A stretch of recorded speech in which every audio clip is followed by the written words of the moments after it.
you. Thank you. Well, we had a pretty good night in Iowa last night, coming in second in a state where Trump wasn't supposed to have a chance 2 months ago. In fact, 6 months ago. As I recall, he was going to be out of the race by now. But now tonight, we're in Trump country. It's a beautiful night and you look like lovely people, but I got to tell you, this is a very strange campaign. I've never seen anything like it. Politicians are supposed to make a lot of promises they don't intend to keep. They're not supposed to tell us what they really mean. I've never seen anything like this Donald Trump before. It's weird.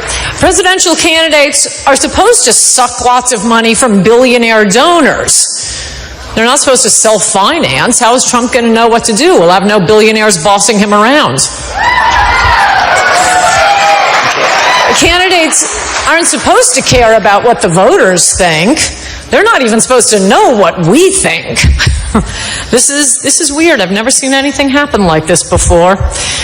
Republican candidates for president are supposed to appeal to evangelical voters by having religious ecstasies on stage.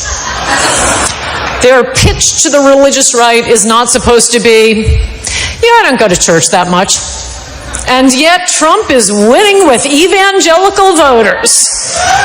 It's baffling.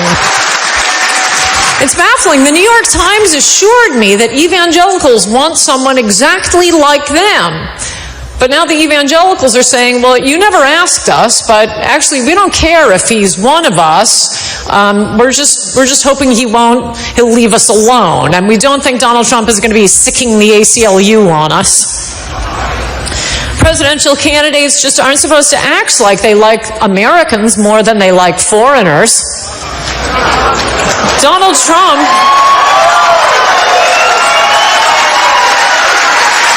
It's a very strange group Donald Trump is appealing to, this small niche of voters, the American people.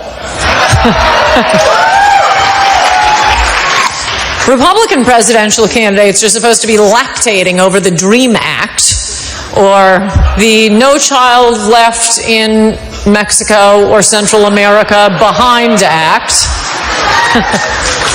Instead, Donald Trump announced he was running for president by giving a speech talking about Mexican rapists. That's when he won me over. Now, I'm not a high-priced political consultant, but I am pretty sure presidential candidates are never supposed to say anything about Mexican rapists. Duke lacrosse team rapists, yes. Fraternity boy rapists, yes. American rape culture, yes, but Mexican rapists, no. In fact, there are a whole list of politically incorrect words you're never supposed to use. Anchor baby, amnesty, natural-born citizen, bimbo, schlonged, a wall. Donald Trump seems to just be going through every single one of them. One by one, he's going to use every politically incorrect word before the end of this campaign.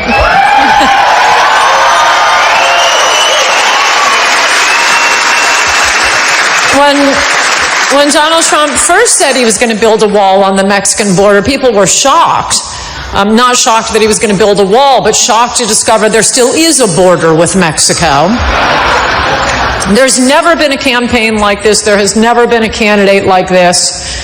It's no wonder young people today say they don't want to run for president when they grow up. Except Marco Rubio. He still wants to run for president when he grows up. The experts in Washington had this all figured out, and this is not the way it's done. They keep saying he's not following the rules. Stop him. Stop this. When the Washington establishment is going to figure out what's going on? I say about halfway through President Trump's inaugural address. Then they'll finally see what's happening. And imagine what a Trump presidency will be like. I am more excited than Lindsey Graham in a fabric store.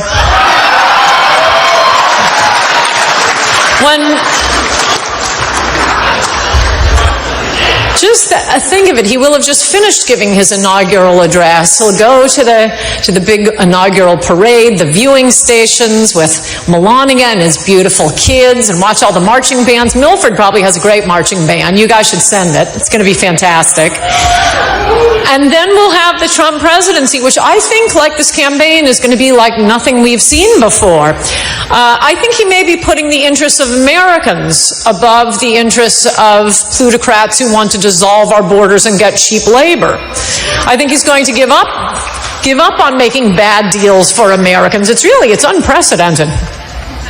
When President Trump's Attorney General comes to him and says, should we give the most powerful assault weapons available to Mexican drug lords? I think he'll say, no, I don't think so.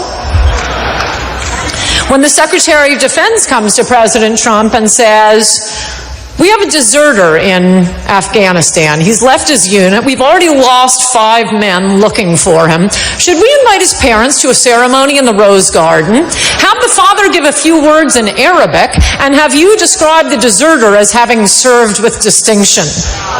President Trump will say, no, I don't think so. And when the Secretary of HHS says there's no money left in Social Security and Medicare because all of these immigrants are bringing their elderly relatives and they've bankrupted the system, should we cut back on Americans' Medicare and Social Security? President Trump will say, no, I don't think so. When the Director of Immigration comes to President Trump and says, since 9/11, we've admitted 1.5 million Muslims, 90% of whom immediately go on welfare, and some percentage of whom kill Americans in horrible terrorist attacks. Should we keep admitting 1 million Muslim immigrants every 10 years? That's exactly what President Trump is going to say. And then when the Director of Immigration says, Senator Marco Rubio has a bill that would bring in 33 million immigrants over the next 10 years, or 25 New Hampshires. Should we keep replacing Americans with Somalis, Pakistanis, Hondurans, and Mexicans? President Trump will say exactly that. So I say to you, when Fox News, National Review, and the Washington establishment come to you and say, wouldn't you prefer that nice Cuban boy? How about, he wears nice high heels, and true, he has no experience and big ears, but we've had great luck with that. And what will you say to the Washington establishment?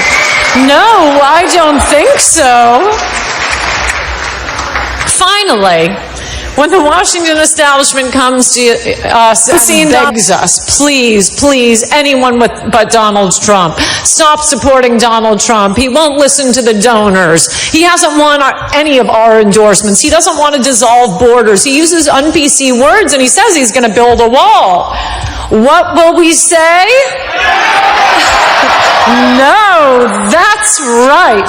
If you haven't seen Donald Trump speak before, you are in for such a treat tonight. Fasten your seatbelts. I am so proud to be here.